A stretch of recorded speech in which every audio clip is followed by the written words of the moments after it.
আপনারা sugar free Sandesh বা steam Sandesh বা ভাপা সন্দেশ আপনারা নিশ্চয়ই মিষ্টির দোকান থেকে কিনে অথবা বাড়িতে তৈরি করে খেয়েছেন, কিন্তু একবার হলেও যদি আপনারা কমলা লেবু দিয়ে চিত্তরঞ্জন মিষ্টিটা বানিয়ে খেতে পারেন, তাহলে কিন্তু এই মিষ্টিটা এতটাই টেস্টফুল হবে যে আপনারা একবার বানালে বারবার খেতে ইচ্ছা করবে, আর এতটাই সফট হবে মুখে দিলেই কিন্তু মিলিয়ে যাবে। আর যারা ডায়াবেটিসের সমস্যায় ভুগছেন তাদের জন্য তো এই মিষ্টিটা কোনো কথাই হবে না। তো বন্ধুরা, আমি মৃণাল, মিষ্টির কারিগর, আর আপনারা দেখছেন বেঙ্গল সুইটস চ্যানেল। তাহলে কমলা লেবুর ভাপা সন্দেশ বানানোর জন্য এখানে প্রথমে ছানাটা তৈরি করে নিতে হবে। আমি একটা কড়াতে 1 লিটার দুধ ফুটতে দিয়ে এখানে আমি ওই ভিনিগারের চিপিতে করে 2 চিপি ভিনিগার আর 2 চিপি জল, মানে 1:1 হিসাবে মিশিয়ে এটা রেখে দিলাম। এবারে দুধটাকে জাস্ট একবারই শুধু ফুটিয়ে নেব, বেশিক্ষণ ধরে ফোটাবো না।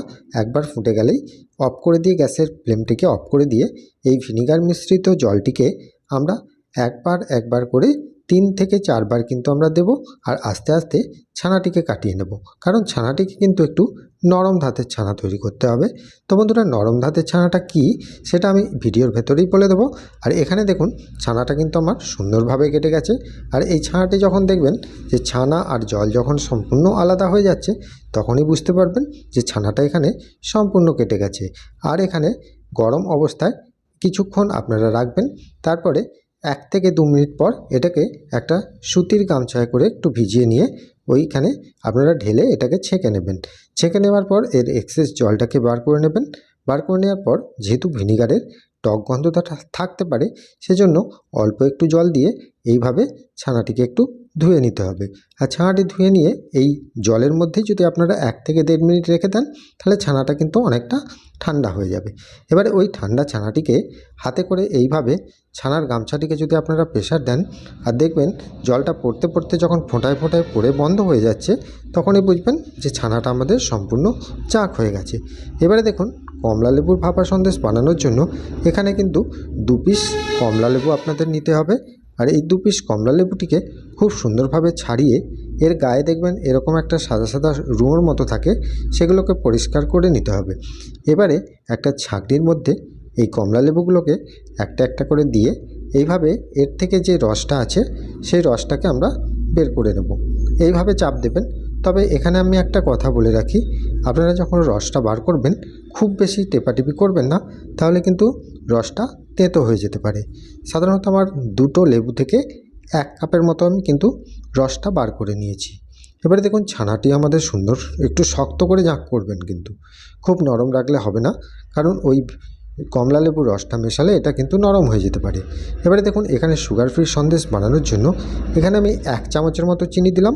আপনারা যদি সুগার ফ্রি করতে চান তাহলে চিনিটা কিন্তু আপনারা দেবেন না, এই কমলা লেবুর মিষ্টিটাই কিন্তু এতে ধরে নেবে। এবারে দেখুন 1/2 কাপ আমি কমলা লেবুর রস প্রথমে দিলাম। দেওয়ার পর ছানাটিকে ভালো করে মেখে নিতে হবে। ছানার মধ্যে কোনো রকম দানা থাকলে হবে না। আর বাকিটাও কিন্তু আমি দিয়ে দিলাম। মোট 1 কাপ রস কিন্তু আমি এখানে দিলাম। 200 গ্রাম ছানা কিন্তু আমার এখানে আছে। 200 গ্রাম ছানার জন্য 2টো কমলা লেবু থেকে 1 কাপ রস কিন্তু এতে মিশিয়ে দিলাম। মিশিয়ে ভালো করে মেখে নেবার পর আমি একটা টিফিন বক্স নিয়েছি। দেখুন, বাড়িতে সাধারণত বাচ্চারা থাকলে এরকম একটা টিফিন বক্স সবারই থাকে। আর ওই টিফিন বক্সের মধ্যে একটু ঘি ব্রাশ করে দেবেন। দেবার পর এই ছানাটিকে এর মধ্যে দিয়ে দেবেন। দিয়ে এইভাবে সুন্দরভাবে এর মধ্যে সেট করে দিতে হবে। কখনোই এটা এতটা সুন্দরভাবে চেপে চেপে করতে হবে যাতে এর মধ্যে কোনো ফাঁপ না থাকে। এইভাবে চেপে চেপে করে ওপরটা একটু ভালো করে মসৃণ করে নেবেন, তাহলেই কিন্তু এটা সুন্দর একটা শেপ চলে আসবে। এবারে এটিকে আমাদেরকে ভাপিয়ে নিতে হবে। তার জন্য দেখুন আমি একটা কড়া বসিয়ে দিয়েছি। এই কড়াতে আমি প্রথমে এটা দিলাম। দেবার পর আমি এতে জল দেব। জলটা আমি কতটা দেব, প্রথমে আমি 1 গ্লাস জল দিয়েছি, মানে 300 ml এর মতো। আর অল্প আর একটু দিলাম। দেবার পরে এখানে একটা সবথেকে গুরুত্বপূর্ণ বিষয় যেটা হচ্ছে, দেখুন এই যে জলটা দিলাম, এই টিফিন বক্সটা কিন্তু জলের মধ্যে পুরোটা ডুববে না, অর্ধেক অংশ ডুবে আছে আর অর্ধেক অংশ জেগে আছে। এই অবস্থায় কিন্তু আপনাদেরকে রাখতে হবে। এবারে ঢাকাটা যখন দেবেন তখন কিন্তু আলতোভাবে দিয়ে রাখবেন, কারণ যেহেতু আমাদেরকে এটা খুলতে হবে ঢাকাটা, সেজন্য আমি আলতোভাবে দিয়ে রাখলাম। আর এর ওপরে কিন্তু কখনোই ঢাকা দেবেন না, তাহলে কিন্তু জলটা ওই চিত্তরঞ্জনের মধ্যে পড়ে যেতে পারে। এবারে দেখুন এটাকে লো ফ্লেমে আস্তে আস্তে ফোটাবেন। 10 মিনিট ফোটার পর এটা একবার খুলে দেখতে হবে যে কতটা পজিশনে আছে। অনেক ক্ষেত্রে এটা 10 থেকে 15 মিনিটের মধ্যেও হয়ে যায়, আবার 20 মিনিটও টাইম লাগে। এবারে দেখুন আমি হাতে করে যখন দেখছি ওপরটা কিন্তু অনেকটা কাঁচা কাঁচা আছে, তার মানে এটা আরেকটু টাইম নেবে। একটা কাঠি দিয়ে দেখলাম যে কাঠির গায়ে লেগে যাচ্ছে, তখন আমি বুঝলাম যে এটাকে আমি আরও 10 মিনিট যদি আমি ফুটিয়ে নিই তাহলে এটা আমার পারফেক্ট হয়ে যাবে।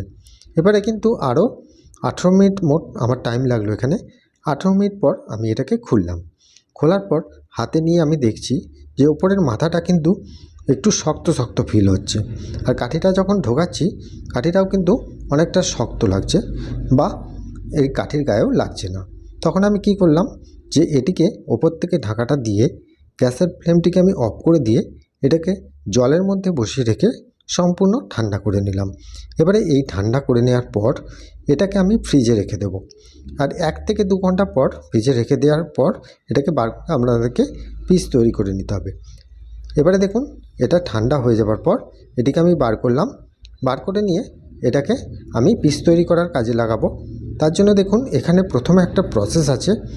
এইখানে একটা ছুরি নিয়ে এর যে সাইডের অংশগুলো আছে অংশটা একটু ছুরি নিয়ে ভালো করে ছাড়িয়ে দেবেন, কারণ এগুলো কুক হয়ে যাবার পর এটা কিন্তু টিচ হয়ে যায়, সেই জন্য ছাড়িয়ে নিলে এটা ইজিলি উঠে আসবে। এবারে দেখুন এই টিফিন বক্সটা উল্টে দেওয়ার পর হাতে করে আমি কিন্তু একটু প্রেস করছি। দেখুন করার পর দেখলেন এটা ইজিলি উঠে এলো, আর আগের থেকে কিন্তু অনেকটাই শক্ত আছে, কারণ এটা ফ্রিজে ছিল। এবারে এটাকে পিস তৈরি করে নিতে হবে। এবারে আপনাদেরকে আমি বলি যে নরম ধাতের ছানাটা এখানে কি। সাধারণত ছানাটাকে যদি আপনারা একটু টাইম নিয়ে কাটান তাহলে দেখবেন ছানার দানাটা কিন্তু অনেকটাই সফট লাগবে, যে জাঁক হয়ে যাওয়ার পর যে ঝুড়ো ঝুড়ো অবস্থায় এসে যায় সেটা কিন্তু থাকবে না, একদম সফট, একদম মোলায়েমভাবে থাকবে। সেটাকেই বলা হয় নরম ধাতের ছানা। আর যদি আপনারা ফুটন্ত দুধে দেন তাহলে এটা চড়া হয়ে যাবে, সেটা কিন্তু নরম ধাতের ছানা হবে না, এতে করে কোনো মিষ্টি কিন্তু ভালো হবে না। এবারে দেখুন এখানে আমি একটা চিত্তরঞ্জন আমি কিন্তু তুলে দেখাচ্ছি, কত সুন্দর সফট হয়েছে আপনারা নিশ্চয়ই দেখেই বুঝতে পারছেন। আর একটা আমি ভেঙেও দেখাচ্ছি, ভেতরটা কিন্তু একদম পুরো সফট আর জেলির মতো তৈরি হয়েছে। এই রকম কমলা লেবু দিয়ে আপনারা একবার হলেও বাড়িতে একবার ট্রাই করে দেখতে পারেন, দেখে আমাকে অবশ্যই কমেন্ট করে জানাবেন। আর আজকের রেসিপিটা যদি ভালো লাগে তাহলে আমাকে প্রত্যেকবারের মতো কমেন্টে জানাতে অবশ্যই ভুলবেন না। আর আমার একটা ফেসবুক পেজ আছে, সেখানে আপনারা আমাকে ফলো করতে পারেন। ভালো থাকবেন, সুস্থ থাকবেন, দেখা হবে আবার অন্য কোনো মিষ্টির রেসিপি নিয়ে। নমস্কার।